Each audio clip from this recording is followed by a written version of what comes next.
만한 야유 같아요.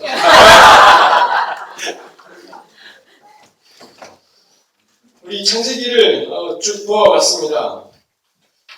창세기 11장까지가 다 죄이죠. 우리 사실 창세기 3장을 원죄라고 이야기하지만 의미가 없지 않습니까? 처음 저지른 죄라는 걸 거고요. 아담과 하와가 처음 죄를 저질렀고 그 다음 가인이 그 다음에 가인의 후손들이 계속해서 죄가 이어져 가고 있습니다.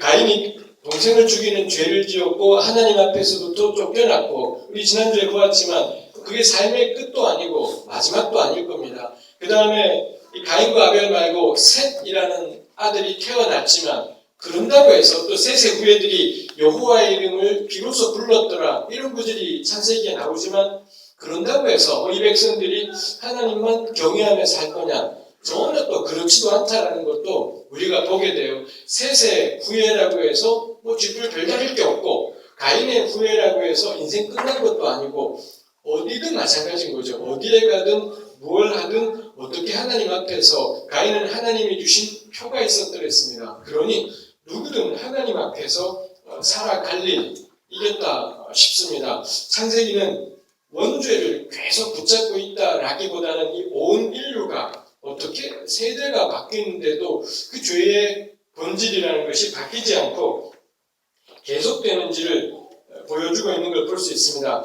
우리 앞부분을 창세기 12장 오늘 본문을 차근차근 다루기 앞서서 앞부분을 후닥닥 보면은 이 창세기 4장 한번 보시겠습니까? 창세기 4장 16절부터가 우리 가인의 후예들의 이야기이죠. 창세기 4장 16절에 가인이 옮겨갔고 17절에 에녹이라는 아들을 낳았고 18절에 이랏, 무후야엘, 무드사엘, 라멕까지 쭉쭉 흘러가는 것을 볼 수가 있습니다. 창세기 5장 가면은 5장 1절부터는 아담의 후예가 나오지 않습니까? 그래서 3절에 아담이 있고 그 다음에 셋, 에노스, 게난, 마할랄렐, 야렛, 에녹, 무드셀라 해서 노아까지 그렇게 라멕, 노아까지 이어져 가는 것을 우리가 볼 수 있습니다. 가인의 후예들의 족보하고 셋의 후예들의 족보를 보면 비슷비슷해요. 양쪽 다 라멕이라는 이름을 가진 존재가 있고요. 가인이라는 이름이나 게난이라는 이름이나 히브리말 자음으로는 똑같습니다. 똑같은 자음인데 이제 어떻게 점을 찍냐, 모음을 찍냐에 따라서 좀 달라지는 거고요. 야렛이라는 사람이 셋의 후예에 있는가 하면 이랏이라는 사람은 가인의 후예 가운데도 있지요. 이랏과 야렛 역시 자음상으로는 거의 동일한 그런 단어인 거고요. 무드사일이라는 이름이 가인의 후예 가운데 있습니다. 무드사일이 있는가 하면 무드사일의 아들이 라멕인데 이쪽 후예에는 무드셀라의 아들이 라멕이 되고 이런 것이 있죠. 무드사일이나 무드셀라나 둘 다 역시 굉장히 비슷비슷한 이 자음들이라고 할 수가 있습니다. 제가 이렇게 말한다고 해서 그럼 뭐야? 구라라는 거야? 그렇지 않습니다. 가인의 족보랑 이거 사실 하나였던 걸 둘로 쪼갠 거야? 전혀 그런 이야기 하는 건 있지 않습니다. 모르겠습니다. 왜 이렇게 족보가 비슷한지. 사실 우리도 비슷하지 않습니까?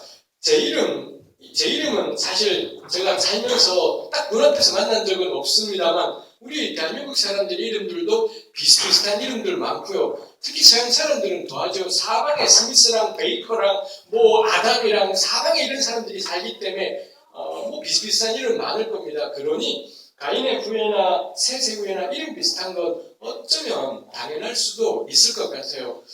생각을 해볼 만하겠죠. 사람 사는 게 어디든 비슷하다. 이런 의미이기도 하겠다 싶습니다. 묘한 차이가 있다면 가인의 후예 쪽은 누가 누굴 낳고는 있지만 없는 건 뭐냐면 죽지를 않아요. 이 사람들이 누가 누구를 낳았다고는 있는데 죽는다는 얘기는 없고요. 셋의 족보의 특징은 누가 누구를 낳았고 몇 년 살았고 죽었다라는 게 계속 따라오는 것을 볼 수 있습니다. 창세기를 누가 기록했는지 모르죠. 모세가 기록했다라는 전설이 있지만 성경 자체에서는 전혀 모세라고 말하지 않으니 알 길이 없겠습니다. 누가 썼는지 모르겠지만 이 적으신 분이 의도적인 거죠. 가인의 후예들은 낳고만 이야기하고요. 세세 후예들은 낳고 살고 죽고 낳고 살고 죽고 이렇게 되어 있다는 게 아주 의도적인 것일 것 같아요. 의미가 뭘지 이건 뭐 각자의 몫이겠습니다. 저는 보면서 생각이 같은 게 산다고 해서 평생도록 안 죽고 사는 거 계속 낳기만 하는 게 복이진 않겠다 싶어요. 우리 전에 몇 주 전에 보기도 했지만 하나님은 진작부터 생명나무 가는 길을 차단해버리지 않습니까? 구약은 애시당초부터 영생에 대한 관심이 없다. 죽은 다음의 세계를 오매불망하며 갈망하며 살아가는 것, 전 그게 우리 신앙의 여호와 신앙의 본질이진 않겠다 싶어요. 그러면 이제 신학에서는 왜 죽은 다음의 세상을 자꾸 말하는 거지? 이렇게 따져가야 되는 것일 겁니다. 신약을 보고서는 우리 죽은 다음에 부활이 있구나. 이걸 가지고 구약을 볼 게 아니라 구약은 죽은 다음에 삶에 대해 아무 관심이 없네. 생명나무 가는 길을 애시당초에 3장에 딱 차단해버리고는 그 뒤로는 애초에 갈망도 하지 않고 없는 것처럼 그렇게 살아가더라라는 겁니다. 그러니 저는 이렇게 풀어가는 게 구약은 죽음 이후의 삶에 관심이 없네. 근데 왜 신약은 이렇게 가게 될 때 내세가 의미하는 게 뭘지, 죽음 이후의 삶이 의미하는 게 뭘지가 분명해지겠다 싶은 게 있습니다. 다시 돌아와서 죽는다고 영광이 되는 것이 아니라 천년만년 낳고만 한다고 영광이 되는 것이 아니라 사람은 낳고 살고 죽는 것일 겁니다. 낳고 살고 죽고 낳고 살고 죽고 그 사는 동안에 이 더덥다고 할 수 있는, 제가 그런 말 하기엔 문화 사각이 없지만 하여튼간에 더덥다고 할 수 있는 짧은 삶 동안에 어떻게 살아갈 건지 그게 성경이 이야기하는 바인 것 같아요. 죽은 다음에 뭐 할지 그건 하나님이 알아서 하실 겁니다. 그 누구라고 자기 예수 믿었다고 기독교라는 종교의 교리를 받아들였다는 이유로 죽은 다음에 내세가 보장된다. 저는 그것만 치도 동의되지 않아요. 그게 말이 돼요. 말이 되긴 하지만 제가 말하고 싶은 게 이게 한다라는 게 아니라 저는 그렇게 말한 적 없습니다. 저는 내세도 있고 부활도 있고 예수님 믿으면 천국 간다라는 걸 분명히 고백하고 확신합니다. 말하고 싶은 것은 하여튼 그 입술의 고백이지 않은 겁니다. 진짜 우리의 관심은 죽은 다음의 세상이 아니라 지금이죠. 지금 낳고 살고 죽고 죽을 텐데 반드시 그때까지 뭐하고 살 거냐 인 거겠습니다. 하나님이 가인을 아담과 하와도 혼내셨고 가인은 쫓아내셨습니다. 이게 죄를 없애지를 못하지요. 죄가 없어지기는커녕 아담과 하와를 쫓아냈더니 형제간에 살인을 해버리는, 아담은 책임전가했지만 이 본질은 그대로지만 가인은 동생을 죽여버리는 이런 일을 행했습니다. 가인을 쫓아냈습니다. 그리고는 세세 후예가 등장해서 살아가요. 그러면은 더 좋아지느냐? 하나도 좋아지지 않죠. 세세 후예로 이루어진 세상이 우리 6, 7, 8, 9장의 노아 시대이지 않습니까? 노아 때는 심지어 온 땅 전체에 이 죄가 가득했더라. 그 죄의 내용이 폭력이다라고 창세기 6장에서는 이야기하는 것을 볼 수가 있습니다. 온 땅 전체에 폭력이 가득해졌으면 하나님이 어떻게 하십니까? 홍수를 내려서는 모든 인류를, 이론적으로는 가인의 후예건 세세 후예건 전부 다 이 노아 홍수 때 다 죽고 만 거겠지요. 그래서요, 노아를 통해 그 의인이었던 당시의 완전한 자였던 노아를 통해 새로운 세상이 시작되었습니다. 무슨 변화가 생겼습니까? 무슨 좋은 일이 생겼나요? 여전히 사람들은 죄를 저지르고 악을 행하고, 심지어 창세기 11장에 가면 탑 쌓기를 시작하지 않습니까? 바벨탑을 쌓을 때 이 사람들이 하는 말이 하늘에까지 닿게 하자, 그런 표현을 해요. 왜 이러겠습니까? 학습이 된 거죠. 언제 신이 진노해서 또 홍수로 우리를 진멸할지 모르니 우리가 할 일이 뭔가요? 모든 걸 다 동원해서 하늘에까지 닿는 탑을 쌓는 겁니다. 하늘에까지 닿으면 아무리 홍수가 내려도 이거는 뭐 더 이상 어떻게 할 수 없는 그런 것이 되는 거죠.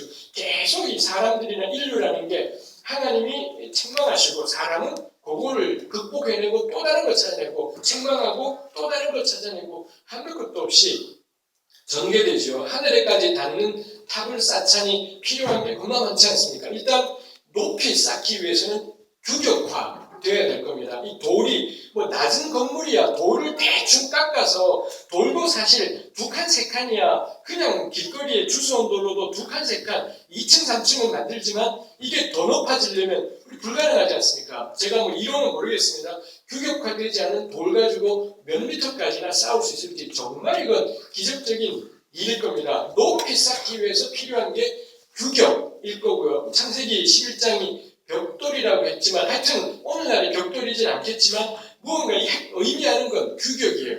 규격화되고 이 일관된 단일화된 그런 모습들이 나오는 거죠. 그래야지 높이 갈 수 있는 걸 거고요. 그 다음에 이 규격화된 벽돌 같은 것을 붙여줄 접착 기능이 필요하겠죠. 그전엔 흙으로 발랐겠지만 이걸로는 오래 못 버틸 겁니다. 그러니 11장에 동원된 게 역청이라는 것이 있지요. 이거 아스팔트에 찍기 뭐 그런 거지 않습니까? 뭔지 정확히는 모르겠습니다만 하여간에 이 역청이라는 건 그전에 없던 대단한 접착력을 가진 무언가일 겁니다. 요즘으로 치면 그게 시멘트일 텐데 시멘트가 있어서 이걸 연결시켜 두지만 뭐 바벨론 이 창세기 11장의 배경이 되는 시대가 언젠지도 모르겠지만 하여튼 규격화된 벽돌과 벽돌 사이에 든든히 붙여줄 역청 요게 있어야 되고 이래야지 엄청나게 올라갈 거고 또 하나 있어야 되는 게 사람이지요. 이 어마어마한 작업을 감당하기 위해서는 사람이 필요하고요. 그 다음에 이 사람은 자유민으로는 불가능할 겁니다. 너나 나나 동등한 지위다. 그러면은 이 높이 쌓는 탑 높이 쌓기라는 거 벽돌 올리고 역청 바르고 벽돌 올리고 역청 바르고 이거기 때문에 이건 자유민이 할 일이 못 될 겁니다. 왜냐하면 끝도 없이 반복이 되는 거고요. 이 결과가 어떻게 될지도 애매한 거고 요게 가능하기 위한 유일한 것은 노예가 필요한 거죠. 노예가 있어야지 이 한도 끝도 없는 탑쌓기 작업이 가능할 겁니다. 그러니 창세기 11장은 저는 보면서 그때까지의 문명 전체지요. 벽돌과 역청으로 상징되는 그때까지로서는 고도로 발달된 문명과 기술이 필요한 거고 그 다음에 계급제도, 노예, 대량의 노예들이 존재해야 되고요. 대량의 노예들이 존재한다는 건 전쟁이 엄청나게 많았다는 걸 거고요. 전쟁에서 상대방 박살내고 전체를 노예로 사로잡고 그리고 노예들을 투입해서 위로 하늘 끝도 없이 올라가는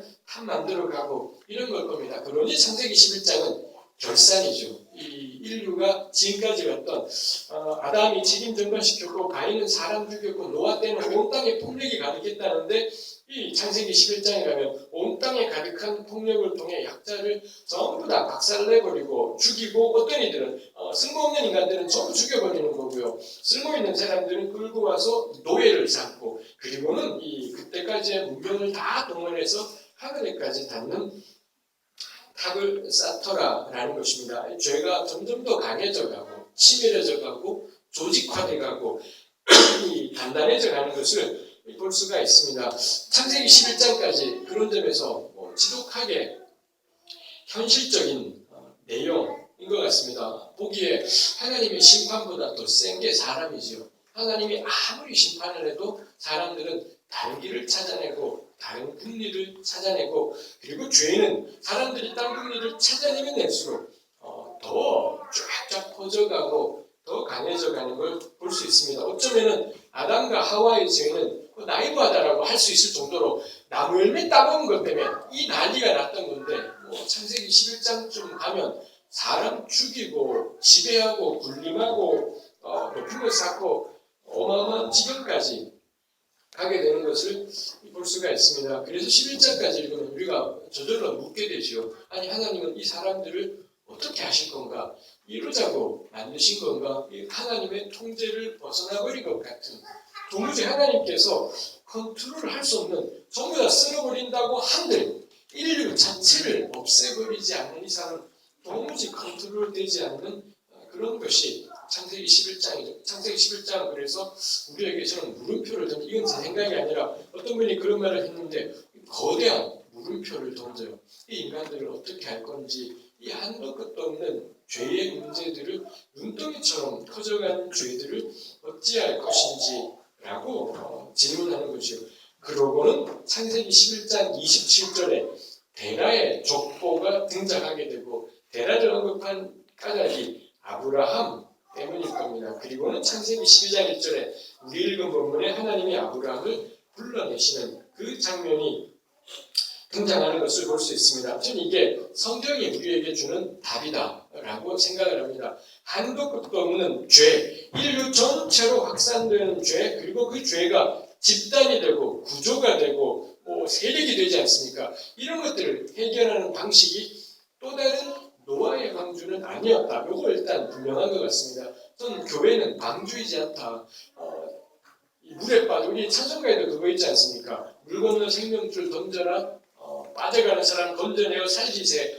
성스럽게 불렀던 때가 있지만, 그리고 그 찬송이 의미하는 바도 있겠지만, 엄밀하게 말하면 교회는 방주이지 않다. 방주는 실패라고 해야 될지 모르겠습니다. 방주에 8명 탔어요. 그렇지만 그 8명이 내려와서 바벨탑 만들지 않습니까? 그러니 교회가 세상 이 죄로 가득한 죄악의 바다 속에서 한 사람 두 사람 건져내서는 이 노아의 방주에 태워서 그 방주 타고 마침내 주님 만날 그날까지 배 타고 가기. 이거 끔찍한 모델인 거고, 실패는 아닌 거고, 그렇게 되지 않은 모델인 거고요. 그 방주에서 내리자 말자 하는 일이 노아가 술이 취해서 문제가 생기고 자녀 간에 문제가 생기고 바벨탑까지 갔다이죠. 교회는 방주이지 않다. 소수의 괜찮은 사람들 여기 모여서 새로운 역사 만들어보자. 요거 저는 하나님의 모델이지는 않겠다. 요 사람들끼리 이루어진 의인들의 공동체, 요거 끔찍한 모델이지 않을까 싶은 생각을 하게 됩니다. 하나님께서 하신 방법이 무엇이었느냐? 창세기 12장 아브라함을 불러내신 하나님.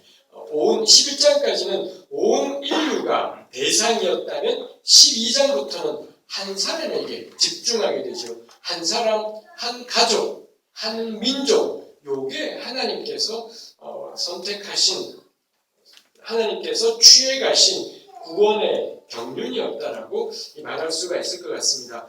이거 노아 방주 사건하고는 어떻게 다를지, 괜찮은 사람 뽑아서 방주 타고 고기 안에 행복하게 살게 하고 어떻게 다를지 우리가 차근차근 보아야 될 것 같습니다. 이제 우리 창세기 12장으로 가보려고 합니다. 여호와께서 아브라함에게 명령하시기를 너는 너의 고향과, 제가 가진 성경은 개역 개정판입니다. 너의 고향이라고 했지만 아까 우리 봉독해 주신 분에 있는 세 번역에 있는 것처럼 고향이지 않고 그냥 히브리 말로는 땅이라고 되어 있습니다. 너의 땅, 너의 친척이라고 개역이 번역했지만 우리가 개정판에 있던 세 번역에 있던 남곳이라고 했던가요? 여기가 바로 고향인 거죠. 그러니 아브라함이 떠나야 될 게 너의 땅, 너의 고향, 너의 아버지의 집, 요거를 떠나라라고 말씀을 하시는 거고, 가야 될 곳이 어디냐? 내가 너에게 보여줄 땅이다라고 되어 있습니다. 두 가지가, 땅이라는 단어가 두 번이 있는 거죠. 아브라함이 떠나와야 될 땅이 있다라는 거고요. 그 다음에 가야 될 땅이 있다 이거 있습니다. 떠나와야 될 땅을 풀어주는 말이 고향이라는 말도 있고요. 너의 태어난 곳이라는 말도 있고, 너의 아버지의 집이라는 것도 있습니다. 이게 의미하는 건 뭐 뻔한 거겠죠. 태어난 곳이라든지 아버지의 집이라든지 이런 표현들을 통해 우리에게 익숙하고 내가 지금까지 자라왔고 내가 지금까지 살아왔고 나에게는 어쩌면 편안하다면 편안할 수 있는 곳, 그게 이 아브라함이 떠나와야 될 땅을 의미할 겁니다. 가야 될 땅을 꾸며주는 건 내가 너에게 보여줄 땅이다라고 되어 있습니다. 즉 이 땅은 어딘지가 나와 있지 않죠. 근데 그 땅에, 우리는 그 땅이 가나안 땅이라고 생각하지만 특이하게도 12장 1절은 가나안 땅이라고 표현하지 않습니다. 여기서의 초점은 땅은 땅인데 이 땅을 꾸며주는 게 뭐냐? 하나님께서 보여줄 땅, 요거랑 대조가 되고 있는 건 너 아버지 집, 너 고향, 너 있던 곳, 이거라는 거죠. 결국 이 가나안 땅이다라는 게 초점이다라기보다는 아브라함이 가야 될 곳은 어디냐? 익숙했던 곳, 편안했던 곳, 쾌적하다면 쾌적했던 곳, 거기를 떠나서 아브라함은 생각하지도 못했고 아마도 아브라함에게는 너무 낯설고 새로웠었을. 근데 그 땅의 특징은 하나님께서 보여주시는 땅이다라는 겁니다. 이 이동, 이게 12장 1절에서 하나님께서 아브라함에게 명령하신 거죠. 온 인류를 향한 하나님의 경륜이 한 사람에게로 집중되었는데 그 집중된 그 사람에게 하나님이 명령하신 것이 이동이었어요. 그가 살던 익숙한 환경에서부터 하나님께서 그를 데려가실 새로운 환경, 환경이었고요. 근데 그 새로운 환경은 방주이지 않았습니다. 가령 노아 방주 때에는 노아의 가족 외에는 아무도 못 탔죠. 우리가 왜 흔히 지금까지 들으면 어릴 때부터 들어왔던 노아가 길거리에 나와서 곧 비가 내려요. 빨리 배 타요. 뭐 이렇게 전도를 했으리라 생각을 합니다만 아무도 거기를 안 탔고 다 무시했던 걸 인거겠습니다만 그 방주는 비가 내리는 그곳에 비해 안전한 곳이지 않습니까? 지금이 아마 비가 오지 않을 때야 몰랐겠지만 마침내 비가 오기 시작하면서 방주와는 안전한 곳, 튼튼한 곳 뭐 이런 곳이었겠지만 하나님이 아브라함을 데려가실 땅 우리 조금만 지나면 알잖아요. 그게 팔레스타인이었고 가나안이었는데 그 땅은 방주처럼 튼튼하고 안전하고 포근한 땅 그런 땅이지 않았다라는 거죠. 그러니 그 점에서 방주 모델하고 차이 나는 게 있습니다. 하여튼 하나님이 인류를 상대하시다가 한 사람으로 바뀔 때 가장 기본적으로 하나님이 명령하신 게 이동, 떠나라라고 가라라고 명령하신 것이 있을 것이겠습니다. 요거 우리가 좀 더 생각을 또 기회가 세봐야 되겠습니다. 2절에 가면 2절과 3절에 1절은 명령이었고요. 왜냐하면 가라라는 명령이 있는 거고요. 2절, 3절에는 명령은 없죠. 2절, 3절은 전부 선언하고 달리 보면은 약속하는 것, 하나님의 약속. 1절은 하나님이 아브라함에게 주신 명령, 2절과 3절은 약속이라고 하겠습니다. 약속의 내용이 내가 너로 큰 민족을 이루게 하겠다. 너에게 복을 주겠다. 그 다음에 너의 이름을 창대하게 하겠다. 너는 복이 될 거다. 너를 축복하는 자에게 내가 복을 내리고 너를 저주하는 자에게 내가 저주하리니 땅의 모든 족속이 너로 말미암아 복을 얻을 것이다 했습니다. 우리말로 보기에도 느낌이 탁 오는 게 복이라는 단어가 유달리 많이 쓰였습니다. 히브리 말로 보면 3번 이 복주다 혹은 축복하다 영어의 bless에 해당되는 그 동사가 3번 사용되었고요. 그 동사에서 파생한 명사 blessing이라는 명사가 한 번 복이 될지랄 때 거기에 한 번 결국 2절 3절에 축복과 연관된 단어가 4번이나 사용되어 있는 것을 볼 수 있습니다. 그 다음에 또 반복되는 단어가 큰 민족을 이룬다 그러지 않습니까? 그 다음에 거기 2절에 또 한 번 쓰였는데 창대하게 하리라. 개혁은 창대하게 한다라고 번역했지만 요거 큰이라는 건데 큰은 형용사고 그거의 동사형이 여기에 쓰여 있어요. 그러니 크다라는 것도 2번 요 2절 3절에 쓰인 셈이라고 할 수 있겠습니다. 복이라는 단어가 4번 쓰였고요. 크다라는 단어가 크다 위대하다 이게 2번 쓰인 겁니다. 결국 하나님이 아브라함에게 주신 약속의 핵심은 뭔가 명령은 떠나라였었고요. 약속은 떠날 때 하나님이 주시겠다는 약속은 뭐냐? 내가 너를 복 주겠다. 복 주심의 약속이 핵심적이고요. 그 다음에 그 복 주심의 내용과 연관될 만한 게 내가 너를 크게 하겠다. 번성하게 하겠다. 창대하게 하겠다. 뭐 이렇게 하나님이 약속하신 것을 볼 수 있습니다. 이 축복과 크기. 오늘날 우리 교회, 우리 뭐 새만교회도 그렇고 우리 교회가 우리 많은 사람들이 우리 교회를 말아먹은 핵심적인 문제라면서 늘 붙어 싸우려고 하는 게 축복 중심이라든지 크기에 대한 열심이라든지 이거에 대해서 우리가 아주 못마땅해하고 온 힘을 다해 붙어 싸우지 않습니까? 어쨌거나 근데 하나님이 아브라함에게 주신 명령의 핵심은 축복과 크기라는 점, 이거 우리가 부인할 수가 없겠지요. 당연히 그 다음은 해석이겠지요. 이렇게 하나님이 복 주시겠다 해놓고 실제로 아브라함에게 무슨 일이 일어났는지 우리 창세기 읽으면 알지 않습니까? 크게 하겠다라고 말씀하셨고 실제로 무슨 일이 일어났는지 우리 창세기 읽으면 알지 않습니까? 우리 뭐 신구약 전체를 통틀어서 생각을 해보면 아브라함의 후손인 다윗이 있고요. 아브라함과 다윗의 자손이 예수님이 있지 않습니까?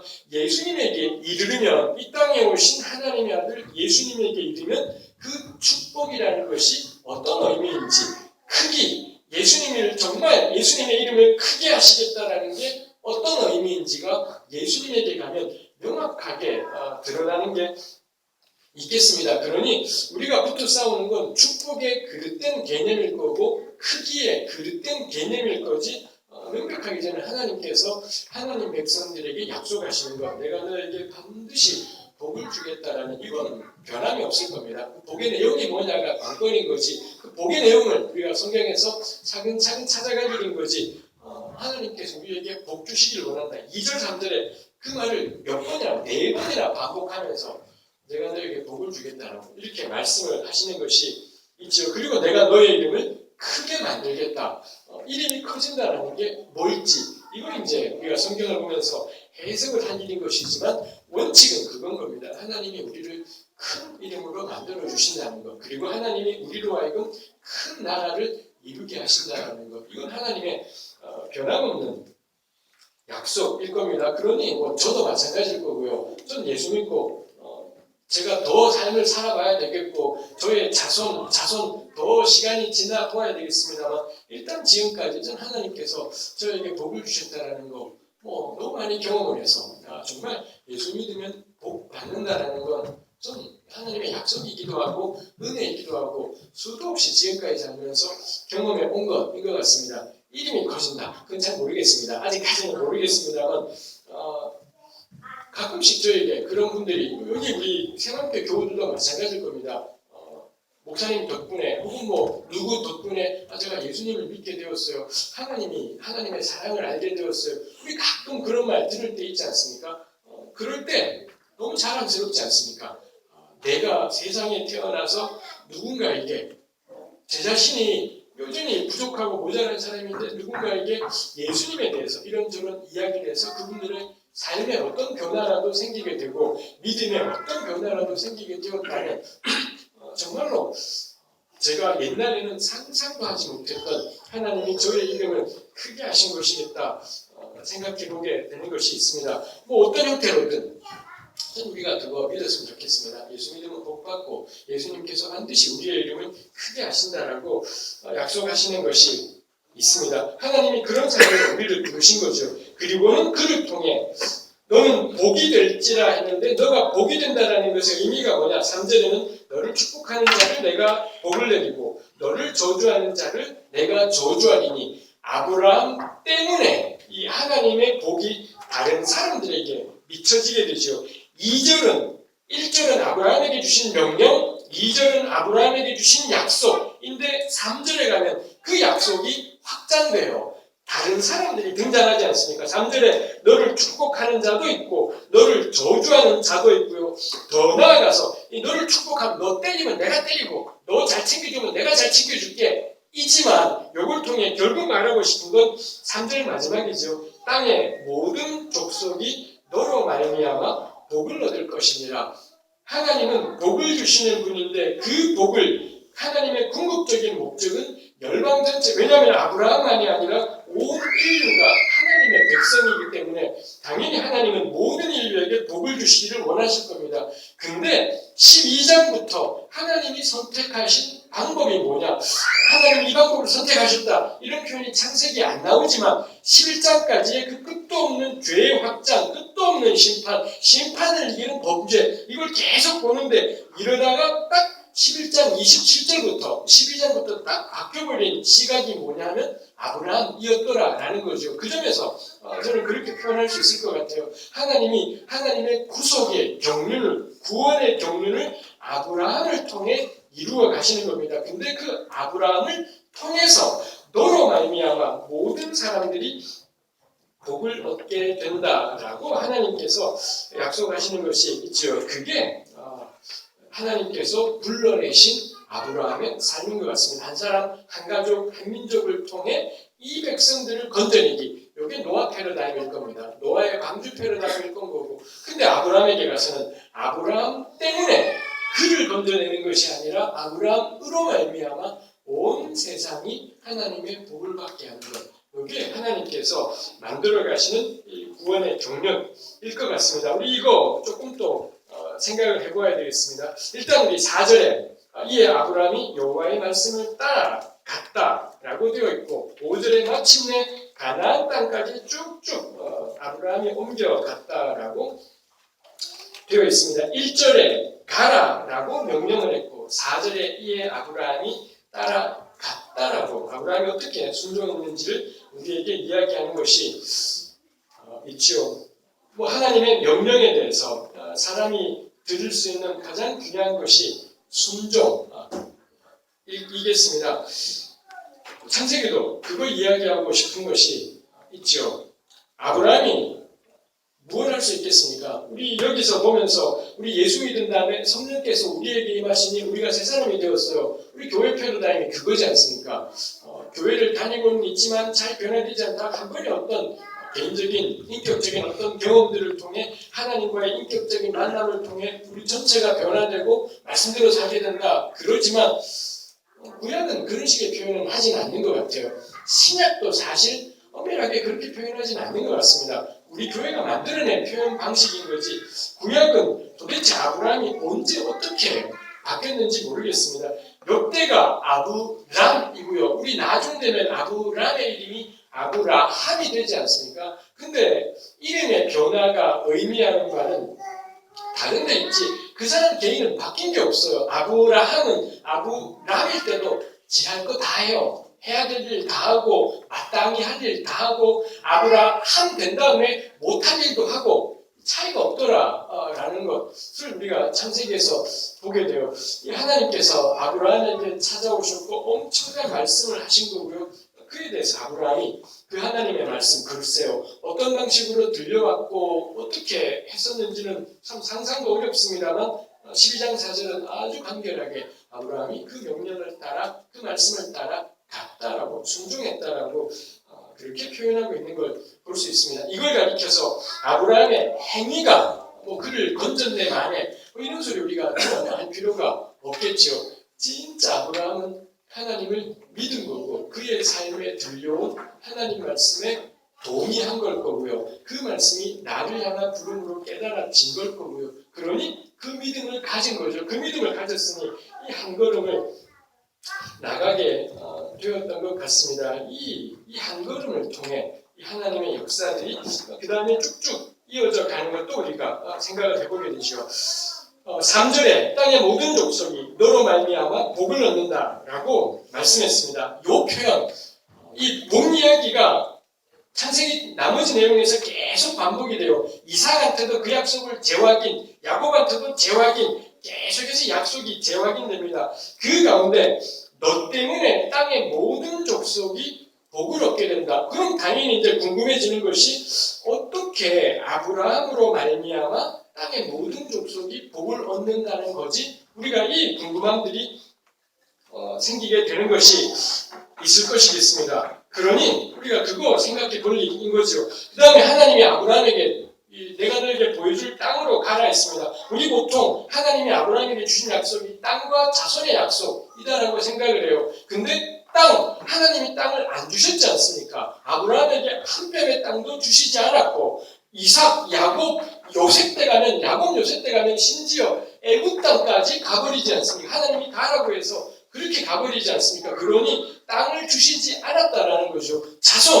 자손을 하늘의 별처럼 많게 하기는커녕 아브라함에게는 한 명이 아브라함의 아내가 사라를 통해 한 명이 있었고 후처를 통해 7명이 있었지만 어쨌거나 한 명, 이삭을 통해 2명 이랬다라는 거고요. 애굽에 내려갈 때 야곱의 가족들의 수가 70명이었다. 70명을 가리켜서 하늘의 별과 같이 많다라고 말할 수는 없을 겁니다. 그러니 저는 아브라함에게 주신 약속이 땅과 자손의 약속인 것 같지는 않다. 우리가 통상 그렇게 이야기를 하지만 완전히 틀린 말은 아니지만 땅 주신 적 없고 자손을 하늘의 별처럼 많게 하신 적도 없고 4대가 지났는데 70명 정도가 된 걸 가리켜서 엄청난 축복이다라고 말하기는 어렵겠다 싶은 생각을 하게 돼요. 결국 하나님께서 내가 너에게 보여줄 땅으로 가라 명령하시고 그 다음에는 복을 주시겠다라고 말씀을 해요. 복을 주시는데 그 복을 누릴 공간이 필요하기 때문에 땅이라는 이야기도 나오고 자손이라는 이야기도 나오는 거지만 땅과 자손이 저는 본질적인 문제이진 않아요. 본질은 복 누리는 복받은 삶일 거고요. 그 다음에 하나님이 명령하신 가라가 있지 않습니까? 그 땅으로 가라 했지만 1절에 가나안 땅이라고 명시하지도 않았고요. 나중에 5절 가면 가나안 땅에 들어갔다 하지만 그 땅에 머물러 살 수가 없었고 내내 또 돌아다녔더라라는 것입니다. 그리고 급기야는 이스라엘은 나중에 여호수아 때 받게 되기는 하지만 결국에는 불순종해서 다시 또 쫓겨나게 되고 그런 일이 있지 않습니까? 우리 지난번에 가인이 여호와 앞에서 쫓겨난다 이거하고 연관되어 있다 이야기를 했습니다. 이런 것들을 생각할 때 1절 말씀 너의 땅을 떠나서 내가 너에게 보여줄 땅으로 가라는 것은 땅에 대한 명령이지 않겠다라는 거죠. 여기서 땅이 말하고 싶은 것은 삶인 거죠. 너가 이제까지 살아오던 삶을 떠나서 내가 너에게 명령하는 삶으로 가라. 삶이 관건인 거지 땅 자체가 관건이지는 않겠다라는 겁니다. 삶이 근데 그 삶을 살기 위해서 반드시 필요한 게 물리적인 공간이죠. 땅이 없이 허공 중에 붕붕 떠다닐 수는 없는 거니 땅이 반드시 필요하지만 그렇게 생각할 때 아브라함, 이삭, 야곱, 요셉 4대에 걸쳐서 한 뼘의 땅도 없지만 이분들은 삶을 살잖아요. 하나님의 명령을 따라 완전히 다른 삶의 모습을 살아가는 게 있더라는 것입니다. 나중에 이스라엘이 여호수아 모세 때 가나안 땅에 들어와요. 하나님이 그들에게 명령하시는 건 삶이지 땅 자체이지 않아요. 땅 붙잡고 난리친다. 여지없이 하나님이 박살내버리고 쫓아버리고 흩어버리고 나라를 없애버리고 그런 일들이 일어나고요. 자손 나라가 두 쪽이 나고 이 북쪽 나라 같은 경우는 아수리에 망한 다음에 흔적도 찾아보기 어려워지게 됐고 사마리아인이라고 이방인들과 엉켜버린 그런 백성들까지 등장하더라라는 것입니다. 자손이 그 자손이지 않더라는 거죠. 예수님이 사마리아 여인과 대화하면서 여기냐 저기냐 장소가 아니다라고 말씀하시는 것이 있기도 하죠. 12장 1절 내가 너에게 보여줄 땅으로 가라. 그리고 12장 5절 마침내 가나안 땅에 들어갔다. 근데 그 땅은 땅이 아니라 공간이 아니라 삶이다. 하나님께서 그 백성에게 명령하시는 삶으로의 부르심 이 아브라함과 그의 자손들이 하나님이 보여주시는 삶으로 살아가게 될 때 어떤 일이 생기느냐 너 때문에 열방이 하나님께로 돌아오게 된다. 열방이 땅의 모든 족속이 너로 말미암아 복을 받게 되리라. 이런 말씀을 하신다라는 거죠. 이게 이 본문에 마땅한 풀이이지 않을까 싶은 것입니다. 근데 아직까지도 우리가 땅에 자꾸 사로잡혀요. 현대 이스라엘 가운데 지금 이스라엘 땅에 사는 유대인들 가운데 너무나 착각하는 사람들이 많이 있습니다. 유대인들에게 이 땅을 하나님이 주신 땅이다라고 이렇게 생각하는 사람들이 있어요. 2000년 전에 그들이 그 땅에서 쫓겨났지 않습니까? AD 70년에 유대 반란 때문에 꽤 많은 이스라엘 사람이 팔레스타인에서 쫓겨났고 135년에 다시 한번 반란이 일어났고 그때 로마가 열받아서는 이 135년에 바르크 후바에 다니는 이거 박살내버리고는 모든 유대인은 팔레스타인에서 한 명도 살아서는 안 된다. 완전히 축출을 해버려요. 그때 쫓겨난 사람들이 1948년에 이스라엘이 건국될 때까지 전 세계를 떠돌게 되는 거죠. 이분들 가운데 꽤 많은 수들은 성경에 하나님이 이 땅을 약속하시기 때문에 팔레스타인은 자기 거라고 생각해요. 웃기고 자빠진 거죠. 말이 안 되는 성경을 하나님 말씀을 구약 성경을 유대인들이 누구보다도 견고하게 가지고 있지만 엉터리로 해석을 하기 때문에 땅을 의미한다고 생각을 해요. 그렇지 않지요. 하나님이 명령하신 건 삶이지 땅이 아닐 겁니다. 이사야 2장 보면은 그날에 율법이 시온에서부터 나올 것이요 말씀이 예루살렘에서부터 나온다. 어디가 예루살렘인가요? 하나님의 말씀이 선포되는 곳이 예루살렘인 겁니다. 그 말씀이 선포되니 열방이 예루살렘으로 막 모여온대요. 그랬더니 어떤 일이 있습니까? 칼을 쳐서 보습으로, 창을 쳐서 낫을 만든다. 이런 말씀이 있는 겁니다. 근데 현대 이스라엘은요. 현대 이스라엘은 오로지 돈과 돈으로 사는 무기 이걸 가지고 건국된 나라가 지금의 현대 이스라엘이죠. 팔레스타인을 다 쫓아내버리고 중동 나라들과 끊임없이 전쟁하면서 돈과 창으로 지켜낸 나라가 지금의 현대 이스라엘이다라는 겁니다. 절대로 그 나라는 예루살렘일 수가 없어요. 총칼의 나라지 돈의 나라이지 절대로 예루살렘일 수는 없다 싶어요. 제가 한번 이야기했을지 모르겠습니다. 저는 성지순례 가고 싶지 않습니다. 예루살렘은 성지이지 않습니다. 하나님의 말씀이 나오는 곳이 예루살렘이고 저에게는 조선 땅이 성지예요. 저에게는 서울이 이 끔찍하고 지옥 같은 대한민국 땅이 저에게는 하나님 말씀이 나오는 성지지 예루살렘 땅에는 성지이지 않습니다. 놀러를 가고 싶어요. 한 번은 제가 놀러 가서 예루살렘 성지순례가 아니라 놀러 가서 수천 년 전에 주님이 걸으셨을 이사야가 걸어 다녔을 거기를 한 번은 상상해 보고 싶어요. 놀러 가는 장소지. 놀러 가서는 그때 그 시절을 한번 생각해 보는 그런 장소인 것이지, 눈꽃만치도 팔레스타인 땅은 예루살렘은 성지이잖아요. 돈의 나라, 충금의 나라 이겠다 싶습니다. 문제는 한국 기독교인들 가운데도 예루살렘이 죽을 뭐가 있다라고 생각하는 사람이 굉장히 많다라는 겁니다. 지금도 왜 알리야라고 들어보셨습니까? 알리야라고 해서 유대인들의 고통 회복, 에스겔서에 나오는 그런 말씀대로 전 세계 이스라엘 유대인들이 이스라엘 땅으로 다시 다 돌아가게 되는 날이 오고, 그때하고 예수님의 재림하고 연관되어 있다. 완전히 헛소리의 절정. 이죠. 이거 어떤 교회 이런 거 하시는 이스라엘의 회복 운동 하시는 분들 너무나 많이 있습니다. 하나님 말씀을 엉터리로, 제가 보기에는 엉터리로 풀고 있는 것 같습니다. 우리 자신에게도 마찬가지일 겁니다. 하나님이 아브라함을, 온 인류를 상대하시던 하나님께서 아브라함을 통해 이루고자 하신 일이 뭐냐? 새로운 삶. 이전에 살던 곳에서, 살던 삶에서 불러내어서 새로운 삶. 그 새로운 삶의 내용은 내가 너에게 보여줄 삶, 새로운 삶으로 하나님께서 부르시는 게 있더라죠. 여기에는 근데 그 새로운 삶의 내용이 뭔지가 나와 있지 않습니다. 하나님께서 아브라함에게 너는 이런 삶을 살아라 라고 명령하신 것이 사실 창세기에 거의 나타나지 않습니다. 제가 보기에 유일하다시피 한 구절이 창세기 18장입니다. 우리 창세기 18장 한번 보시겠습니까? 창세기 18장 18절 나누는 말씀이기도 하고, 여기저기에서 저에게 한번 이 구절을 들어보신 적도 있겠습니다. 창세기 18장 18절과 19절 말씀입니다. 우리 세번역 성경들을 펴고 계시다면 18, 19절 소리내서 한번 같이 읽어주시겠습니까? 시작! 아브라함은 다시 여호와 나라를 이루었으며 땅에 있는 나라마다 그로 말미암아 그렇게 될 것이다. 내가 아브라함을 선택할 것을 그가 자식과 자손을 잘 가르쳐서 나에게 순종하게 하고 돌고 바른 일을 하도록 가르치라는 뜻이다. 이후에 자손이 아브라함에게 변명하면 나는 아브라함에게 약속한 대로 다 이루어주겠다. 아멘. 여기에 18절에 크고 강한 나라, 거기 큰 나라가 나오죠. 그 큰 나라가 12장 2절에 있던 큰 민족하고 똑같은 표현이에요. 똑같은 표현이 여기에 반복되었고, 그 다음에 천하 만민이 그로 말미암아 복을 받는다 했지 않습니까? 12장 3절에 있는 표현을 고스란히 가져온 거예요. 그러니 이 18장 18절은 12장 2절과 3절의 처음과 끝, 첫머리에 내가 너로 큰 민족을 이루게 하고 라고 했고, 3절 끝에 천하 모든 족속이 너 때문에 복 받을 거야 이랬는데, 그걸 딱 따가지고서는 18장 18절에 가지고 온 거죠. 그러니 지금 요 구절은 창세기 12장 1절 3절을 염두에 두고 있습니다 라고 우리에게 알려주고 있는 것인 거겠습니다.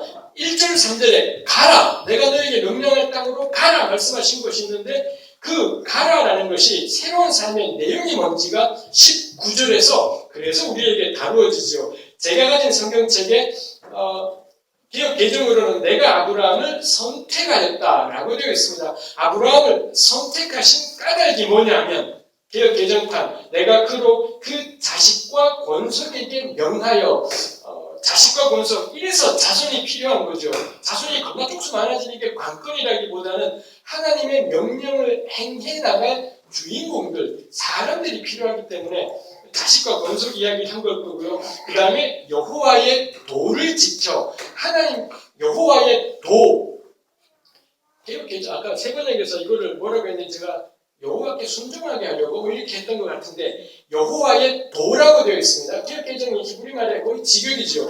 도자가 우리 한자도 그렇고 히브리 말도 길이라는 단어예요. 여호와의 길이 뭔가요? 우리 하나님이 걸어가신 길이, 누구든지 간에 걸어가는 것이 길이지 않습니까? 여호와의 길을 지킨다라는 건 하나님께서 먼저 어떻게 걸어가시는 거고요. 그분이 걸어가신 뒤를, 그분의 발자취를 밟으면서 걸어가는 것, 그게 여호와의 도를 지킨다라는 것의 의미인 거죠. 그게 1절에, 12장 1절에는 내가 너에게 보여줄 땅하고 좀 연관되겠다 싶어요. 하나님께서 행하시는 것이 있습니다. 그걸 하나님은 이 백성들에게 보여주실 거고요. 그리고 백성들은 하나님이 먼저 가시는 그 걸음을 따라 뒤따라가게 되는 것일 겁니다. 그 여호와의 도의 내용으로 나와 있는 것이 아까 우리 세 번역에는 옳고 바른이라고 되어 있지만 좀 그건 좋지 않은 번역인 것 같습니다.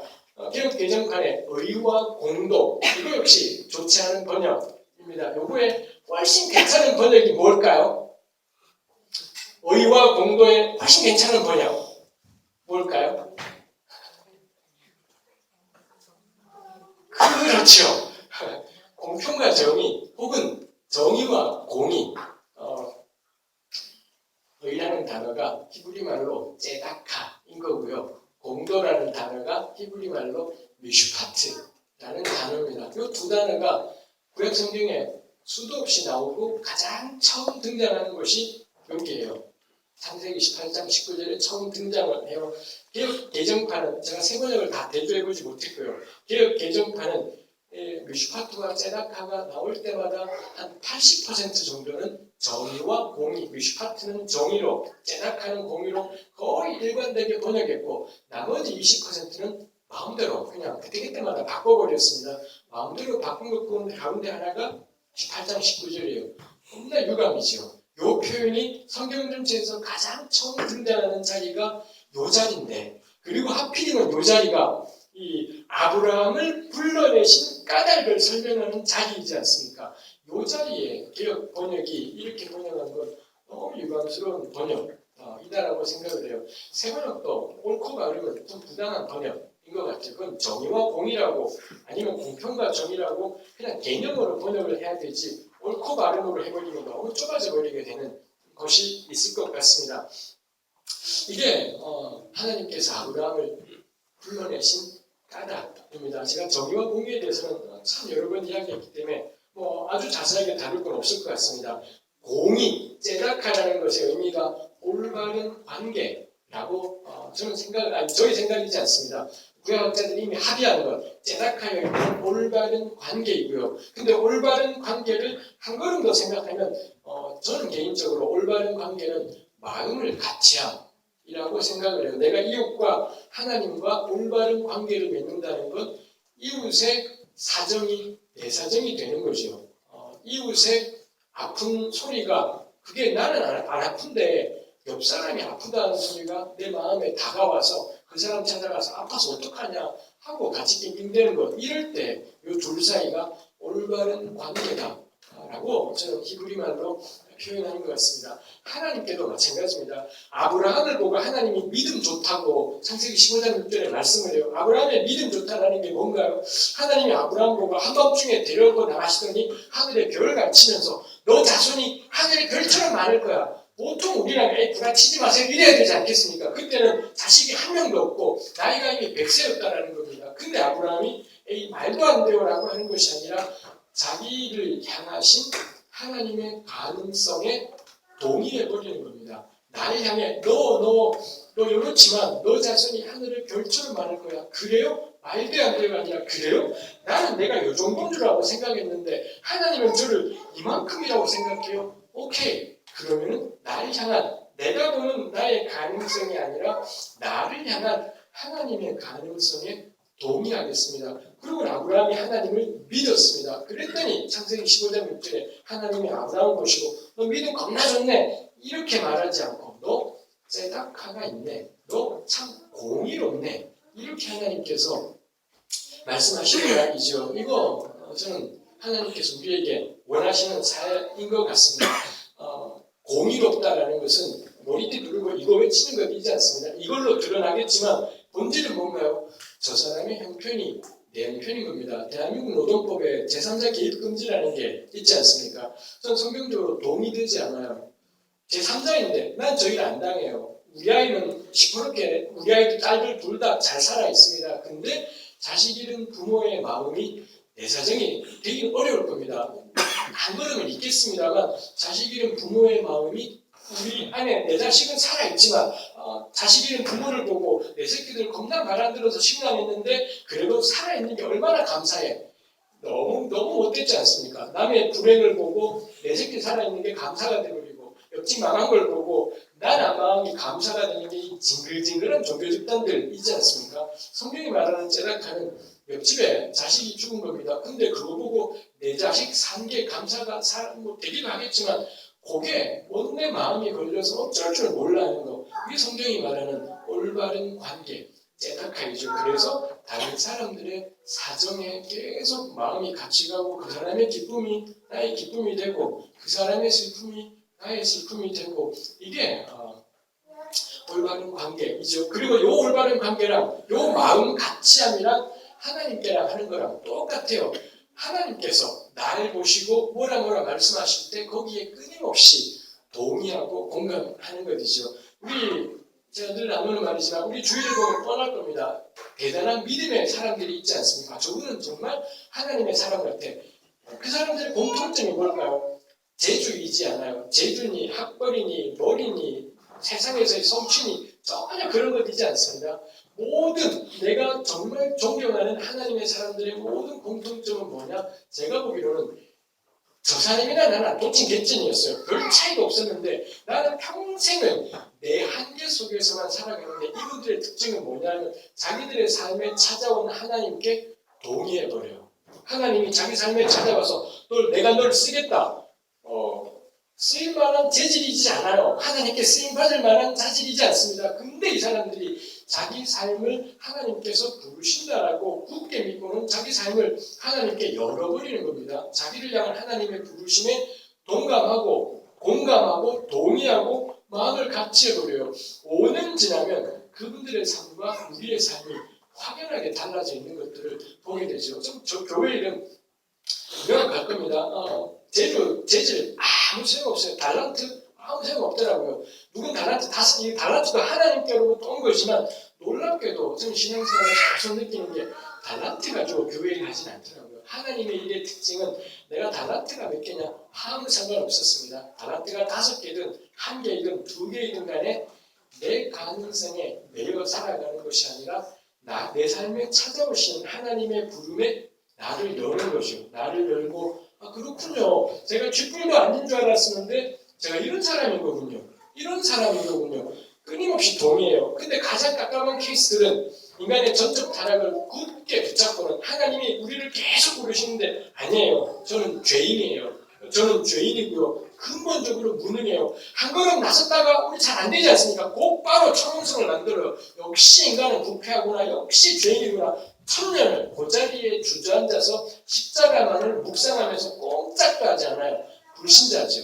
그리스도의 보혈의 권능도 십자가의 능력도 눈꼽만치 믿지 않기 때문에 자기 속이 시원해질 때까지 그 자리에 주저앉아서는 십자가를 묵상하고 보혈을 찬송하고 경배와 찬양에 온 힘을 다해요.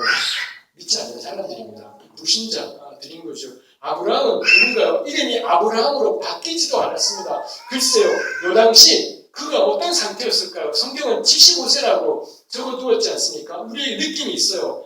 모세가 80에 시작을 했고 아브라함은 75세에 길을 떠난 건데 느낌이 있지 않습니까? 자기 자신의 가능성을 가지고 생을 한 것이 아니라 그의 삶에 찾아오신 하나님의 부르심에 자기를 확 열어버린 거죠.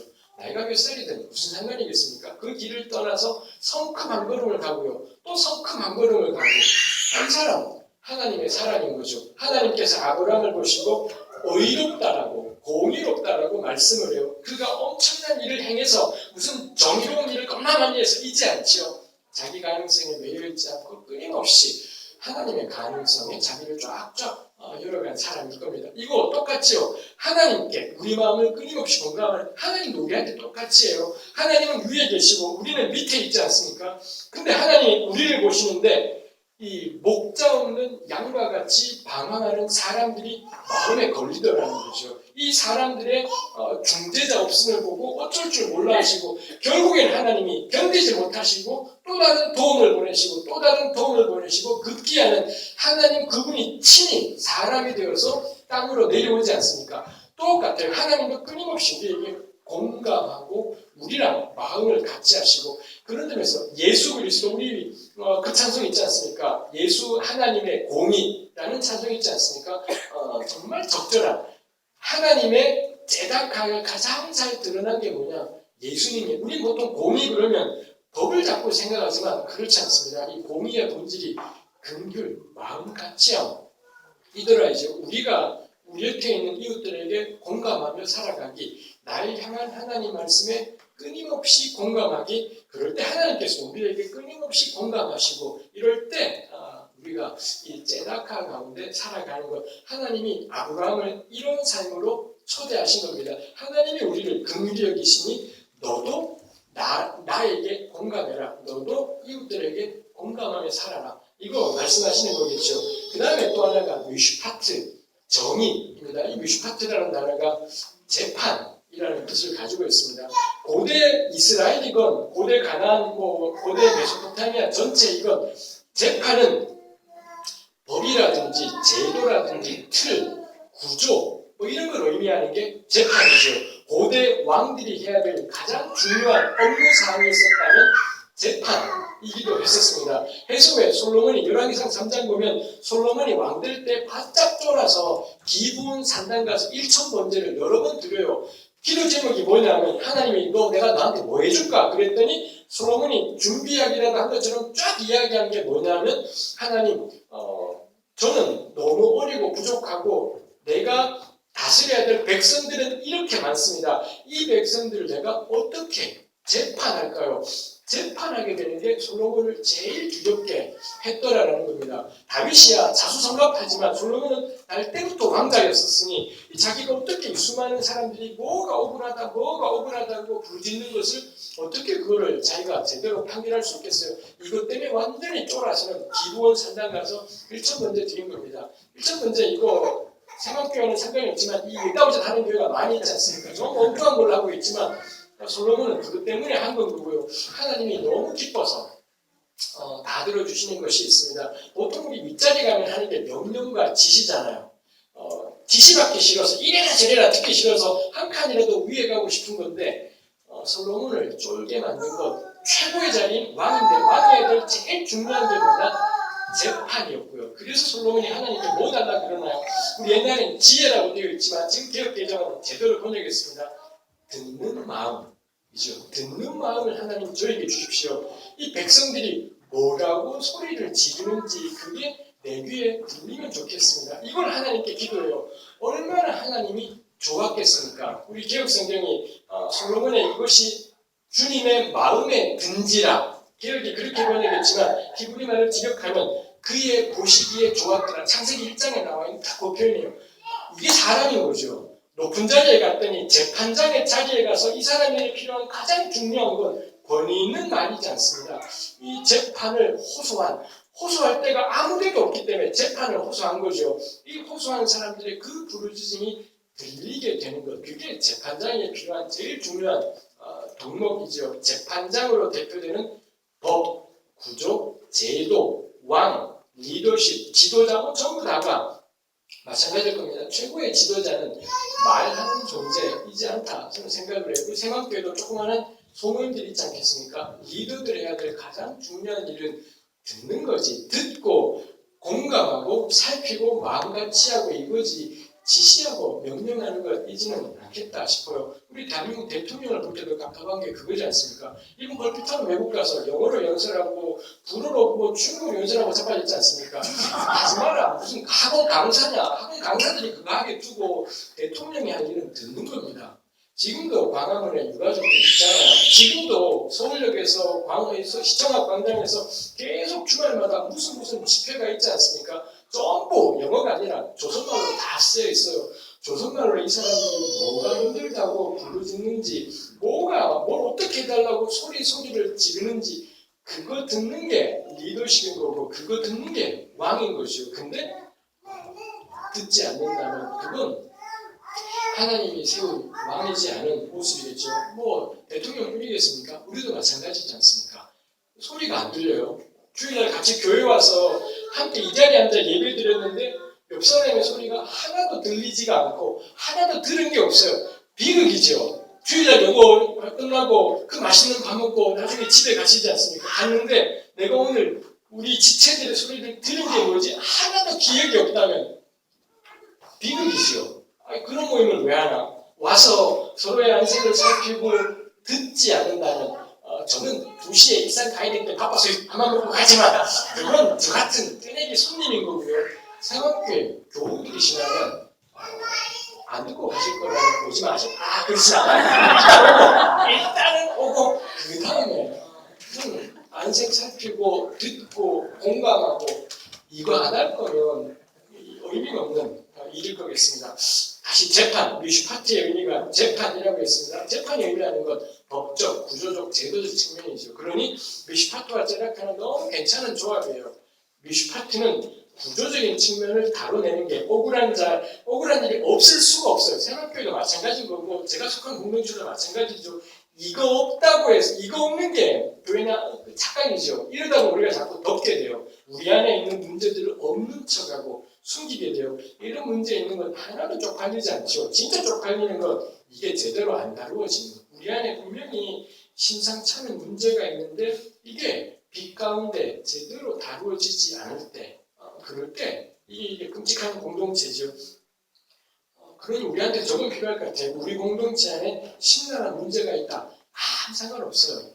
사람 사는 곳은 무조건 그 문제는 생기게 되어 있고 그 다음에 우리의 과제는 어떻게 이걸 우리가 다루어 나갈 건지 서로의 안색을 살피고 귀 기울여 들으면서 어떻게 다뤄나갈지 그럴 때 뮤슈파트가 살아있는 공동체일 겁니다. 그 다음에 또 하나 제작하는 관계이죠. 끊임없이 공감하고 안색을 살피고 슬퍼하는 자와 함께 슬퍼하고 웃는 자와 함께 웃고 이 2가지가 필요할 겁니다. 우리 창세기로 돌아가겠습니다. 하나님이 아브라함을 선택하신 목적이 뭔가요? 정의와 공의의 삶이지요. 이 삶을 살라고 아브라함을 불러내신 것이다라는 겁니다. 너가 살던 땅을 떠나서 내가 너에게 보여줄 땅으로 가라. 그 땅은 가나안이지 않습니다. 가나안이라는 물리적인 공간인 것이 아니라 하나님이 보여주시는 새로운 삶으로의 부르신 그리스도인들이 세상 가운데서 정의와 공의의 삶을 살아가게 될 때 하나님의 약속이죠. 아브라함에게 대하여 말한 모든 일이 이루어진다. 즉 너로 말미암아 온 땅의 백성이 열방이 하나님께로 돌아오게 되고 복을 받게 되리라. 우리에게 약속하시는 것이 있죠. 마지막 하나님이 아브라함을 갈대아 땅에서 이 팔레스타인 가나안 땅으로 불러왔지 않습니까? 갈대아는 문명의 발상지, 오리엔트 문명이 생겨난 문명의 발상지고 팔레스타인은 확연한 변방이었습니다.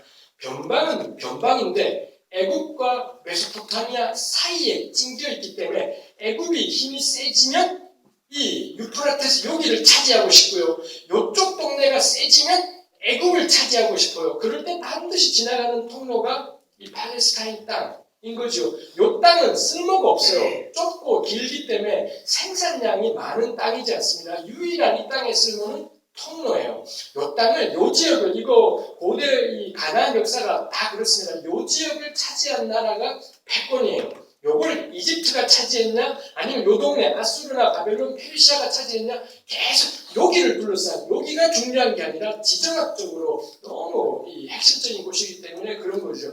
좀 요게 교회다 싶은 것입니다. 교회는 변두리로 가야 될 겁니다. 교회는 변방으로 가야 될 겁니다. 근데 그 변방은 중심과 완전히 멀어져 버린 시골을 의미하지는 않아요. 변방인데 주변부인데 여기에 모든 모순이 다 들어가 있어요. 이 고대 메소포타미아 지역에 문제들이 생겼다. 강대국 간에 다툼이 생겼다. 어디가 다 결판나냐? 여기인 겁니다. 여기에서 전쟁이 무조건 일어나게 되어 있고 이 이스라엘은 그 좁고 긴 땅에 있으면서 하나님을 의지하면 이런 센 나라가 있어도 이 나라가 존재를 해요. 근데 하나님을 떠나면 단박에 여기든 여기든에게 금방 밟혀버리는 거기가 변두린 거죠. 그냥 시골이 아니라 그냥 외진 곳이 아니라 하나님이 계시지 않으면 꼼짝도 할 수 없는 곳이 요 팔레스타인 땅의 특징인 거고 당시 세계의 모든 모순들이 전부 딱 드러나게 되어버리는 지점이 요 자리이겠다 싶어요. 하나님께서 우리를 부르신 자리가 거긴 거죠. 그 변방에서 그 모순이 중첩되는 하나님이 아니면은 한 걸음도 존재하기가 쉽지 않은 그 땅 가운데서 정의와 공의의 삶을 사는 것, 그런 삶으로의 초대, 우리가 이런 삶을 살아가게 될 때 우리로 말미암아 열방에 임하게 될 하나님의 복, 이게 하나님께서 우리에게 주신 은혜인 거고 우리에게 주신 복음이라고 믿습니다. 여기에서부터 이 땅에 오신 예수 그리스도의 구원의 의미가 무엇인지가 잘 풀어져가면 좋겠습니다. 함께 기도하시겠습니다.